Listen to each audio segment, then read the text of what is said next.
बात अगर ट्रेन से ट्रैवल करने की आती है तो आज से पहले मैंने सिर्फ इंडियन रेलवे से ही ट्रैवल किया है, लेकिन आज मैं अपने लाइफ में पहली बार किसी दूसरे देश की ट्रेन में ट्रैवल करने वाला हूँ। तो अब देखना ये है कि ईरान में आज की ट्रेन जर्नी का एक्सपीरियंस कैसा रहता है। तो चलिए आज की कहानी को शुरू करते हैं।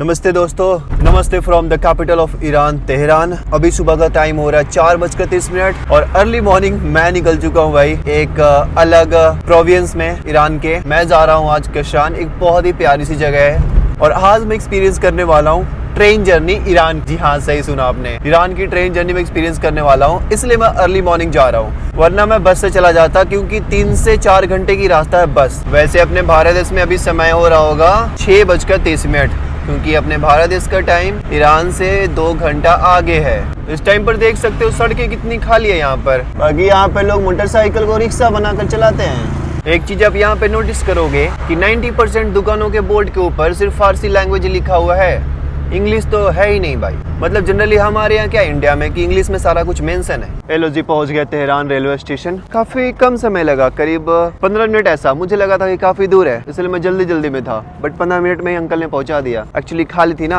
अभी 1 घंटे बाद देखोगे यहाँ पे ट्रैफिक काफी ज्यादा हो जाती है। चलते अंदर। बाकी यहाँ का टिकट देखोगे ना भाई, फारसी लैंग्वेज में पूरा मेंशन है। मेरे कुछ समझ भी नहीं आ रहा है कहाँ पे जाना है, क्या करना है। हाँ इतना पता है, होस्ट ने बता दिया क्या स्कैन करना है, स्कैन करके आपको अंदर जाना है, वहाँ पे कोई एम्प्लॉय होगा उसको दिखाना है, फिर आपको बता देंगे कौन सा ट्रेन है आपका। एंट्री तो मिल गई रेलवे स्टेशन के अंदर। इंटरव्यू पॉइंट पे एक ऑफिसर आया, मेरे को ले गया किसी और ऑफिसर से मिलवाने। फिर वो ऑफिसर कहता है कि पासपोर्ट दो। पासपोर्ट मैंने दिया। फिर कहता है कि वीजा। मैं बोला भाई वीजा फ्री है इंडियंस के लिए ईरान। तो कहता है कि नो वीजा, लेकिन वीजा फ्री है भाई 2 वीक्स के लिए। तो वो देख रहे हैं तो उस पर स्टैंप है ही नहीं। भाई अब गलती उनकी है ना, अब उन्होंने स्टैंप नहीं लगाया है। मतलब मेरे पास कोई प्रूफ ही नहीं है कि मैं ईरान में इंटर किया हूँ, मेरे पास कोई प्रूफ नहीं है भाई। बस उन्होंने स्कैन किया था एयरपोर्ट पर, मुझे कहा था कि आप चले जाओ। तो अब इसमें मैं क्या करूँ, अब आपकी गलती है ना। फिर मैंने उनको बताया कि एयरपोर्ट पे जब मैं लैंड किया तो उन्होंने स्टैंप मारा ही नहीं, बस स्कैन करके बोला कि चले जाओ। तो फिर वो थोड़ा मुस्कुराए, बोलते ओके ओके गो गो। बाकी इनका रेलवे स्टेशन ना काफी नीट एंड क्लीन है और एक छोटी मोटी एयरपोर्ट की जैसी लग रही है भाई। सच बताऊं तो इनका रेलवे स्टेशन मुझे इनका एयरपोर्ट से ज्यादा अच्छा लगा। काफी सारी सर्विसेज हैं, सिक्योरिटी भी यहाँ पे काफी ज्यादा हाई है, लोग भी काफी हेल्पफुल लगे। एयरपोर्ट एकदम बिल्कुल अजीब तरीके से था, मुझे लग नहीं रहा था कि वो एयरपोर्ट है, बट इनका रेलवे स्टेशन मुझे ज्यादा अच्छा लग रहा है। बाकी यहाँ पे ना लाइन बनाया हुआ है, लाइन 1, लाइन 2, लाइन 3। जैसे मुझे लाइन 3 में जाना है 10 मिनट बाद उन्होंने बोला है। ये मुझे लग रही है कि लोकल ट्रेन है और इस ट्रेन को बोल सकते हो वंदे भारत जैसी ट्रेन है। ये काफी प्यारी लग रही है, जिससे मैं ट्रैवल करने वाला हूँ अभी। भाई इनकी ट्रेन तो काफी प्यारी है यार। बाकी ये डबल डेकर ट्रेन है, इसके ऊपर भी सीट है, मतलब इसके ऊपर भी पैसेंजर बैठेंगे। और ये नीचे वाला है डाउन जो मुझे मिला है। बाकी भाई सामान रखने के लिए वहाँ तो जगह दिया हुआ है सीट के ऊपर, साथ में अलग सा यहाँ भी दे रखा है। बाकी इसकी इंटीरियर तो आप देख ही सकते हो कितनी प्यारी लग रही है ये। ट्रेन एकदम अपने एग्जैक्ट टाइम पर निकल पड़ी भाई। इसका 5:30 में टाइमिंग था, अभी 5:31 हो गया। मतलब ठीक 5:30 में यहाँ से निकल पड़ी है स्टेशन से, तेहरान रेलवे स्टेशन से।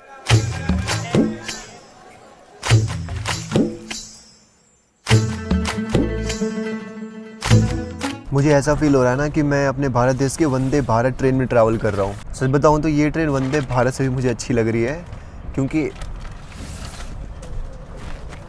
भाई पानी, क्योंकि इस ट्रेन के अंदर साउंड है ही नहीं भाई। ये ट्रेन एकदम साउंडलेस है। पानी मिला है भाई, मैं भी कुछ खाना भी मिल जाए, भूख लगी है। इनकी फ़्लाइट से तो अच्छी इनकी ट्रेन है भाई। फ़्लाइट में जब मैं आ रहा था ना, सलाम एयर था, लेकिन वो ओमान की फ़्लाइट थी। उन्होंने मुझे पानी भी नहीं दिया। मैं मांगा पानी तो कहते कि नहीं, नो वाटर, मिनरल वाटर आपको बाई करना पड़ेगा। पर मैं भी तेज़, मैंने बोला ठीक है गर्म पानी लाओ। तो गर्म पानी मैंने 4 बार मांग कर पिया। एक चीज़ मैंने यहाँ पे नोटिस किया, यहाँ के जो टीसी है ना, गेट पे खड़े थे। गेट पे ही आपका टिकट चेक होगा, फिर अपना टिकट दिखाओ और अंदर जाओ, वहीं पे आपको सीट नंबर वो बता देंगे। और यही टीसी आनकर पानी भी बांट रहे हैं भाई। बाकी मेरे पास का एक सीट खाली रह गया, कोई आया ही नहीं। मैं भी अगले रेलवे स्टेशन पे कोई आएगा। What is this? किस चीज़ का जूस है, क्योंकि यहाँ पर नहीं इंग्लिश में भी लिखा हुआ है मस्क विलो ड्रिंक। यहाँ पर टॉयलेट के लोग WC बोलते हैं। चलो मैं आपको दिखाता हूँ यहाँ का WC कैसा है, मतलब वॉशरूम कैसे है। Let's go.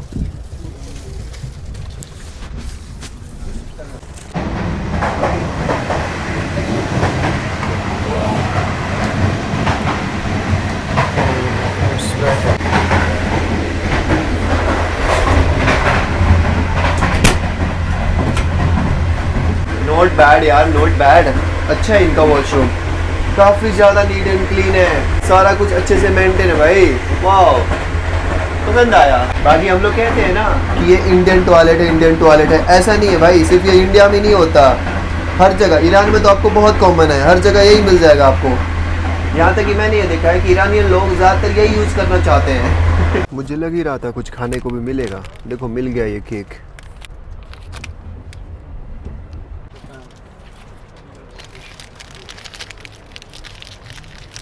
Thank you.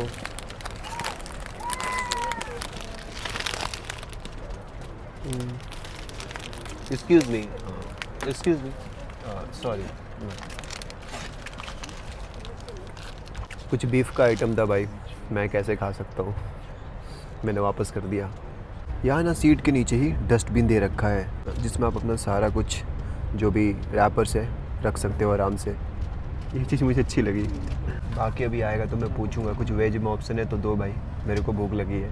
यहाँ पे सारे लोगों को खाते हुए देख मेरी भूख और बढ़ जा रही है। इनका मुझे कोई भरोसा नहीं है भाई, इसलिए मैं अपने साथ बनाना कैरी कर रहा हूँ। ये 2 पीस खा लूँगा मैं, फिर मुझे कोई प्रॉब्लम नहीं है। 1% मुझे चांस लग रहा है कि इनके पास खाने में वेज में ऑप्शन होगा। ईरान में ना बनाना होता नहीं है यहाँ पे, ठीक है। तो ये लोग ना इंपोर्ट करते हैं चाइना से और पाकिस्तान से, इसलिए यहाँ पर बनाना ना काफ़ी ज़्यादा महंगा है। मुझे लगता है कि मैं 5 बनाना ख़रीदा होगा, समझो $2 का, मतलब 200 रुपये इंडिया का।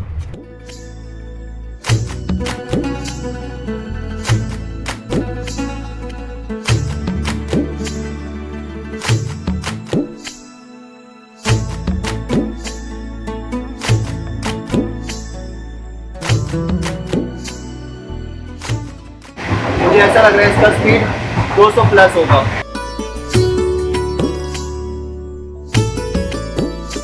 अभी देखो भाई, मैं ट्रेन के लास्ट वाले क्लास में आ चुका हूँ। एक्चुअली मेरा क्लास लास्ट ही है, अभी मैं सबसे पीछे आ रखा हूँ। और देखो रास्ता कैसे है भाई ट्रेन का, जैसे हम फिल्मों में नहीं देखते हैं कि दूर दूर तक सिर्फ रेगिस्तान ही रेगिस्तान है भाई, वैसा ही है जगह। सच बताऊँ तो ये जगह मुझे लग रहा है किसी हॉलीवुड मूवी का सीन है भाई। हॉलीवुड मूवी में ट्रेन जो होती है ऐसी रास्तों से होकर पार करती है। बाकी जैसा कि मैंने आपको बताया, ये डबल डेकर ट्रेन है। एक कोच आपका नीचे हो गया और एक ऊपर आपका ऐसा कोच हो जाता है। ये देख लो भाई, प्रीमियम जैसा फील आ रहा है इस ट्रेन के अंदर।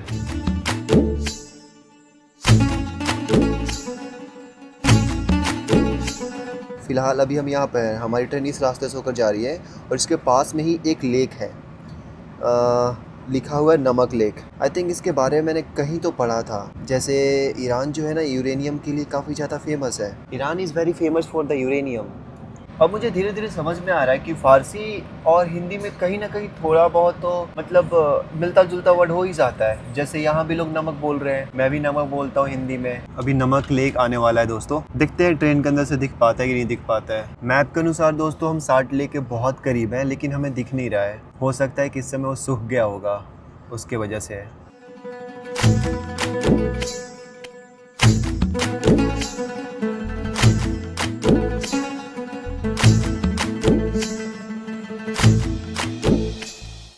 भाई मैं तो सो गया था, अभी टीसी साहब आए, वो कह रहे हैं कि अभी हम पहुंचने वाले हैं Kashan. Let's go. I think पहुंच गए।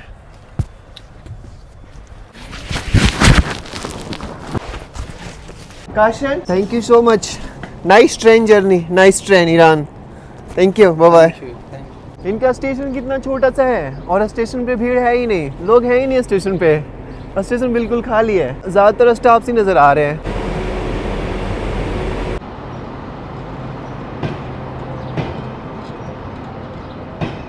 मुझे नहीं पता यहाँ पे क्या चल रहा है। अभी ये लोग ने, मतलब मैं एग्जिट करने वाला था स्टेशन से, उससे पहले इन्होंने मुझसे पासपोर्ट मांगा, बोला पासपोर्ट दीजिए अपना। करीब 10 मिनट हो गया पासपोर्ट लिए हुए, अभी तक लौटाया नहीं है, पता नहीं कब लौटाएंगे।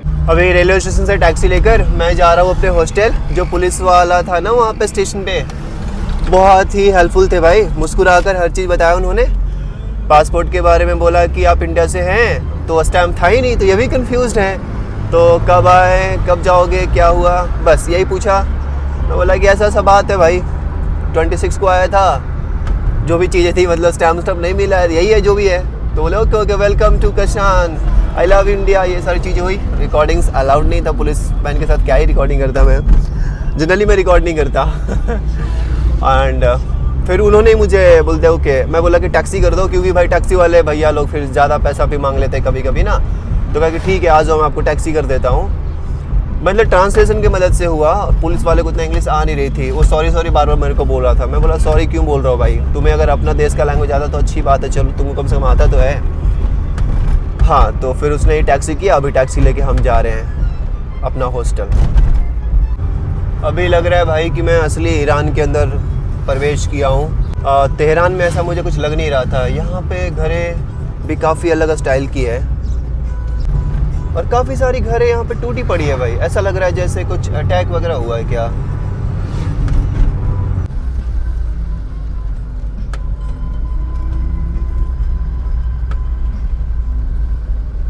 यहाँ पर आकर मुझे ऐसा लग रहा है कि मैं राजस्थान में आ गया हूँ भाई।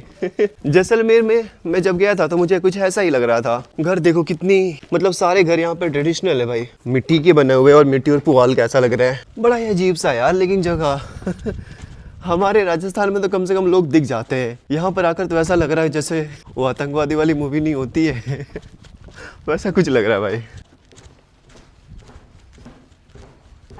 ये लो जी, ये है अपना हॉस्टल। कुछ इस तरह का बेड यहाँ पे लगाया हुआ है और इसका मुझे चार्ज पड़ रहा है करीब 5 मिलियन ईरानियन रियाल। डॉलर में कन्वर्ट करोगे तो $7 ऐसा कुछ। ब्रेकफास्ट भी इंक्लूडेड है तो अच्छी बात है भाई। अभी यहाँ पर दोपहर का टाइम हो रहा है 1। इतनी तेज वाली धूप हो रखी है मैं बता नहीं सकता। अभी पता मैं क्यों बाहर आया हूँ हॉस्टल से। अभी मैं आया हूँ भाई ब्रेड की तलाश में, मैं ब्रेड ढूंढ रहा हूँ। ईरान में ना सब कुछ बढ़िया भाई, ट्रैवल करने में मजा भी आ रहा है, बट खाने की बहुत प्रॉब्लम है। जहाँ भी जाओ नॉनवेज मतलब नॉनवेज में वो भी बीफ वगैरह। मैंने ब्रेड मांगा भाई, इतना सारा ब्रेड धरा दिया इन्होंने। मैं कह रहा हूँ भाई मेरे को हाफ दे, इतना सारा ब्रेड मैं क्या करूँगा। फाइनली भाई ब्रेड मैंने खरीद लिया। ऐसा लग रहा है कि जंग लड़ लिया मैंने भाई ब्रेड खरीदने के चक्कर में। आलू खरीद लेता हूँ, आलू का भुजिया बनाऊंगा भाई। एक यही चीज़ है जो मुझे अच्छे से बनाने आता है, बाकी तो शायद ही मैं कुछ ढंग से बना पाता हूँ। गाजर ले लिया और साथ में आलू ले लिया। डे बाई डे हमें ईरान में इतनी बड़ी बड़ी रोटियां देखने को मिल रहा है भाई। देख रहे हैं इसकी साइज कितनी बड़ी है भाई साहब, लग रहा पापड़ ऐसा। चाकू का तो मुझे भरोसा है पर हल्दी का भरोसा नहीं है, तो मैं सोच रहा हूँ कि हल्दी मिल जाए तो सही है। Okay this is yes, okay thank you. मिल गया भाई हल्दी। भाई यहाँ पर समझ में नहीं आता ना, तो पैसे देने के लिए मैं पर्स बाहर कर देता हूँ फिर वो मेरे पर्स से पैसे निकाल लेते हैं। ये तो मतलब अनपढ़ वाली बात होगी थोड़ी कि मुझे समझ में नहीं आ रहा, बट है कंफ्यूजन बहुत है यार ईरान में पैसों को लेकर। इसलिए बोलता हूँ भाई ले पर्स ले, तू निकाल ले, जिसको जितना निकालना है निकाल ले। कुछ लोग नहीं, मैक्सिमम लोग यहाँ पर भाई ईमानदार हैं, ज़्यादा नहीं लेंगे आपसे। टैक्सी वाला से खाली बच के रहो, उनका कोई ठिकाना नहीं है भाई। लो जी अपना खाना रेडी है। ये रहा आलू का भुजिया और रोटी तो अपने पास बना बनाया मिल ही गया था। बाकी इतनी तेज की भूख लगी थी ना कि मैंने आपको दिखाया भी नहीं कि मैं कैसे बनाया। भाई चाकू मिल गया, बहुत बड़ा चाकू, उसी से मैंने काटा और उसी चाकू को मैंने यूज किया छोलनी के रूप में। छोलनी समझ में आता है, चम्मच के रूप में चलाने के लिए। अच्छा किया था मैंने हल्दी ले लिया था और नमक ले लिया था। यहाँ पर कुछ नहीं है भाई। और तो और इस किचन में ऑयल भी नहीं था। फिर मैंने मैनेजर को बोला भाई मुझे ऑयल चाहिए, तो पता नहीं फिर किधर से लान के मेरे को दिया। मैं बोला कि भाई इतनी धूप में मैं नहीं जाऊंगा ऑयल लाने, किचन में कम से कम ऑयल तो होना चाहिए ना। किचन बस नाम के रखा है तू। इस देश में बहुत कम इंडियंस ट्रैवल करने आते हैं भाई, बहुत कम। एज अ टूरिस्ट के रूप में तो कोई आता ही नहीं भाई। हम जैसे कोई ट्रैवलर होता है वही आता है। जैसे शुभम भाई आ रखे हैं, फिर मैंने देखा है कि दीपांशु भाई आ रखे हैं और 1-2 ब्लॉगर वो भी आ रखे हैं। बाकी मतलब वही जो यूट्यूबर है ना हमारे यहाँ के, वही आते हैं यहाँ पे। टूरिस्ट के रूप में तो यहाँ कोई आता ही नहीं भाई। रोटी कितनी बड़ी होती है, ये तो छोटी है भाई, बहुत बड़ी रोटी होती है इनकी। आज की कहानी में इतना ही दोस्तों, मिलते हैं आपसे कल एक नई कहानी के साथ।